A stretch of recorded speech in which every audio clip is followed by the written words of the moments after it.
ഈ ഡിമെൻഷ്യ രോഗത്തെ നമ്മൾ മറവി രോഗം എന്നാണ് വിളിക്കാറുള്ളത്. പക്ഷെ പലപ്പോഴും ഈ മറവി രോഗമായിട്ടല്ല ഇവർ വരാറുള്ളത്.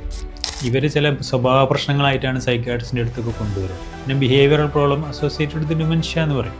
അപ്പോൾ അത്തരം സിംറ്റംസ് എന്തൊക്കെയാണെന്ന് വെച്ചാൽ, ഉദാഹരണത്തിന് അവരുടെ ഉറക്കം ആണ് ഏറ്റവും പ്രധാനപ്പെട്ട. ഉറക്കം കുറവ്, രാത്രിയിൽ ഉറങ്ങൂല, ചിലപ്പോൾ രാവിലെ കിടന്നുറങ്ങും, രാത്രി ഇറങ്ങി പോകാൻ നോക്കുക, അല്ലെങ്കിൽ വീട്ടിൽ നിന്ന് നിരന്തരമായിട്ട് പുറത്തോട്ട് പോകാനും വീട് വിട്ട് അലയിഞ്ഞ് തിരിയാനും നോക്കുക, അല്ലെങ്കിൽ ഭയങ്കര ദേഷ്യം കാണിക്കുക, അല്ലെങ്കിൽ റിപ്പീറ്റേറ്റീവായിട്ട് ഓരോ കാര്യങ്ങൾ ചോദിച്ചുകൊണ്ടിരിക്കുക, ചോദിച്ച കാര്യം തന്നെ ചോദിക്കുക, അങ്ങനെയൊക്കെ പറഞ്ഞിട്ടാണ് ചിലപ്പോൾ കൊണ്ടുവരാറുള്ളത്.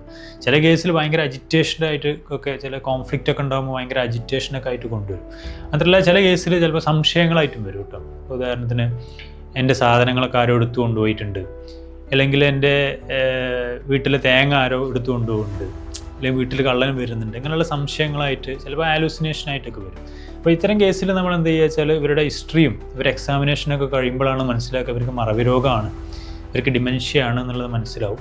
പിന്നെ അതിൻ്റെ ചില ഉറപ്പിക്കുന്നതിന് വേണ്ടി ഇപ്പോൾ ചില ടെസ്റ്റുകളൊക്കെ നമ്മൾ ചിലപ്പോൾ MRI CT പോലുള്ള സ്കാനിങ് ഒക്കെ ചെയ്യും. അതൊക്കെ കഴിഞ്ഞ് ഇവരുടെ പിന്നെ ചികിത്സയിലോട്ട് കിടക്കുമ്പോൾ നമ്മൾ ഈ പരിചാരകരുണ്ട്, ഇവരെ കെയർ ഗീവേഴ്സ്, അവരെ പറഞ്ഞ് മനസ്സിലാക്കും ഇത് ഡിമെൻഷ്യ ആണ്, ഡിമെൻഷ്യ കാരണമാണ് ഇവർക്ക് ഇങ്ങനെയുള്ള സിംറ്റംസ് ഒക്കെ ഉണ്ടാകുന്നത്. അപ്പോൾ അവരെങ്ങനെ മാനേജ് ചെയ്യണം, അവരെ ഇത്തരം സിറ്റുവേഷൻസ് വരുമ്പോൾ എങ്ങനെ മാനേജ് ചെയ്യണം എന്നുള്ളതൊക്കെ അവർ പറഞ്ഞ് മനസ്സിലാക്കി കൊടുക്കും. അതുപോലെ തന്നെ ചില മരുന്നുകളൊക്കെ ചിലപ്പോൾ എഴുതി കൊടുക്കും, ഉറക്കത്തിന്, അതുപോലെ സംശയങ്ങൾക്കൊക്കെ ഉള്ള മരുന്നുകളുണ്ട്, അതൊക്കെ എഴുതി കൊടുക്കും. അതോടുകൂടി തന്നെ നമ്മൾ എന്ത് ചോദിച്ചാൽ ഇവരെ ഫാമിലിയിലെ മറ്റുള്ളവരെ പറഞ്ഞ് മനസ്സിലാക്കും, ഇവരെ നോക്കുന്ന ആളുകൾ എത്രത്തോളം ബുദ്ധിമുട്ടുന്നുണ്ട്, അവരെത്രത്തോളം പ്രയാസത്തിലൂടെ കടന്നു പോകണം. അപ്പോൾ അവരെ സപ്പോർട്ട് ചെയ്യാനുള്ള ചില കാര്യങ്ങൾ അത് ചെയ്യുന്നതിലൂടെ ഈ പരിചരിക്കുന്ന ആളുകൾക്ക് നല്ലൊരു ആശ്വാസം ഉണ്ടാവും ചെയ്യും. ഇതൊക്കെയാണ് നമ്മൾ ഡിമെൻഷ്യയിൽ സാധാരണ നമ്മളെ കേരളത്തിൽ ചെയ്തു വരുന്നത്.